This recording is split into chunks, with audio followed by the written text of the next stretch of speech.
Olha aí, galera, essa chaminé aqui, ó. Fui buscar na cidade vizinha e ele caiu da churrasqueira com vento. Ó, e entortou, caiu aqui, ó. Apesar que tava com gambiarra aqui, né, galera? Dá uma olhadinha aí, ó. Eu vou fazer uma outra gambiarra em cima dessa gambiarra aqui, galera. É não? Olha aí, ó. Como que ela está. Então eu vou ter que arrumar ela. Olha aí. Arrumar o chapéuzinho dela também. Dá uma ajeitada aqui.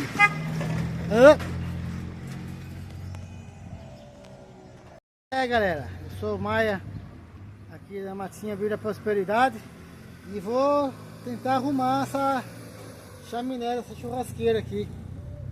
Beleza? Vocês que aí, ó, já acompanham aí, já deixa seu comentário. Beleza? Seu comentário é muito importante para nós aqui no canal. Ok? Então vamos lá, vamos pro conserto. Isso daqui. Já peguei aqui a rebitadeira, né? Aqui que vai mais aqui é rebite, né, galera? E uma caixinha de rebite aqui também, ó. Dá uma olhada aqui na caixinha de rebite, ó. Aqui tá a caixinha de rebite, galera. Eu espero que seja rápido e fácil, né? Beleza? Bora lá então.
Prontinho, galera, olha aí.